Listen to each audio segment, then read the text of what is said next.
Hi, my name is Ella Jane. I'm a student, so I want to start out with that. So I don't know everything, and I'm not going to claim to know everything because I don't. And some of the things I say might be wrong, or they also might have a bit of bias. I'm going to do my best to be unbiased about a lot of things, but there's some things that I just won't be unbiased about. Sometimes it be like that.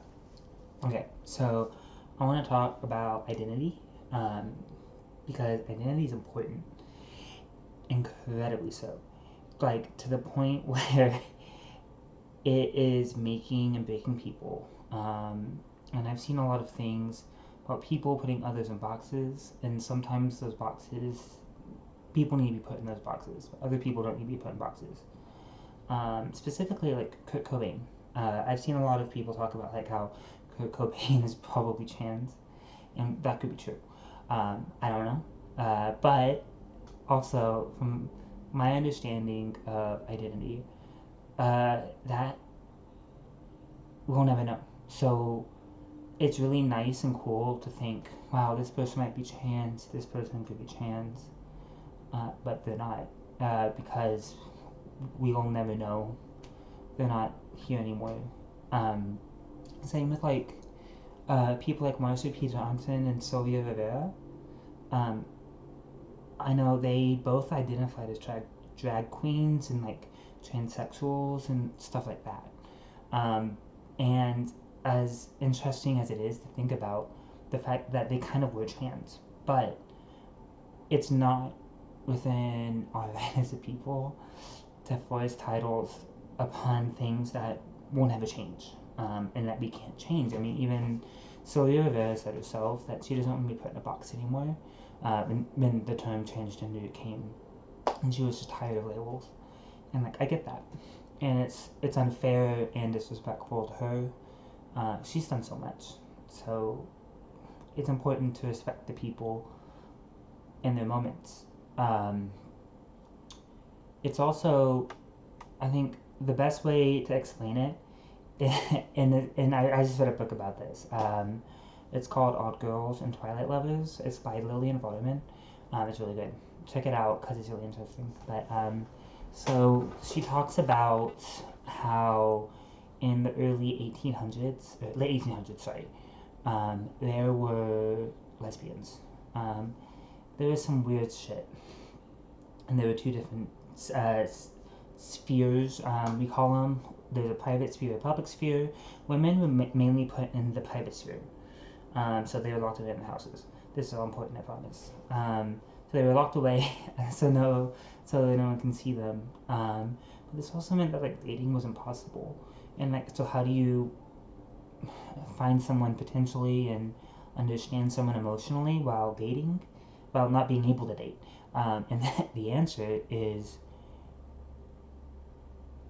the genders that were separated, men and women, and so like you would just find another girl, and so they called them romantic friends, which is theoretically it's another term for lesbian, but they're not lesbians because that term never existed.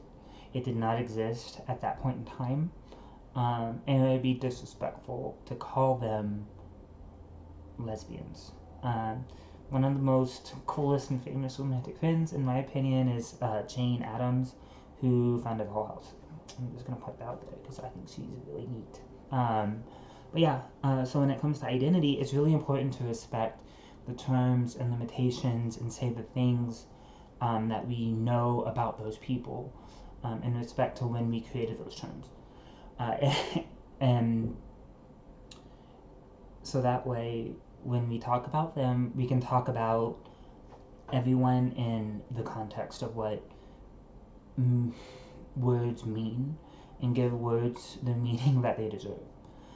So, like I said, I think it's really nifty that Kurt Cobain is probably non binary. And also, speaking about identity, like there is a perfect example is non-binary identities in general, because when you think about it, like those we talk about how gender is a spectrum, And when we don't, we talk about the binary. We talk about men and women, and then we just shove all these other people within this binary. But and we call it non-binary. But the cool thing is that in that non-binary aspect, there are a, unnumberable, I'll say a trillion, just give it a name, genders in between man and woman that we haven't like discovered the language for it. And one day that we will, and then we will just like think about how we use the term non-binary, and it'll be like, wow, why did we do that? Like that makes no sense. Um, and so that's why like identity is important, because when we just say like a non-binary identity, we like in a lot of ways we really mean something that we just don't have the words for. And now some people do identify as non-binary, and they do have that identity as non-binary, and not necessarily in those like trillions of spectrums. Like it has to be in here somewhere, just the non-binary part. So like yeah, we have the word for that, but there's so much more that we could have the words for. And like that just blows my mind, to think about it. Um, and like personally, I want to be optimistic about the future, so I'm gonna be so excited to think about all the new language and identities that people have. Now, all of this specifically is about like LGBT identities. I'm not gonna say that I am like an expert. I already told you I'm not an expert on any of that. I'm just saying what I know and how I understand identity. There are some identities that you do not get to choose. Like I'm white. It is part of my identity because I have that privilege. That privilege, that white privilege. So there are things that I can do and I could theoretically get away with because I'm white. Um, so that shapes my vision of reality and how I identify with the world. And I can't change that. And I mean, you can always find out more about your identity, but like you're just setting it in stone, in a lot of ways. And sometimes it's malleable. Sometimes stone is like magma, and it just keeps flowing, and that's cool too. So yeah, and I say that in regards to, because like things like fascists, I don't know anyone who's gonna. I bet there's people who probably do, but no one like is gonna label themselves as a fascist. That's just not how that works. And those are words that you use for someone else. But because some words are like not necessarily taboo, but they're taboo to being those things, you don't want to be that. So they'll be all defensive. But those people are fascists, and that's a part of their identity, and that also, in a lot of ways, needs to be respected as well. Um, Even if they don't respect that part of their identity. But like I said, I was mainly talking about like LGBT and how those fits in boxes of like gay, trans, non-binary, queer, all of that sort of thing. Um, because sometimes those labels, it's just what fits you best, and that's what's gonna be the most important part. Okay, I hope you'll have a lovely day, and I hope you all rest in love for me. Okay, guys.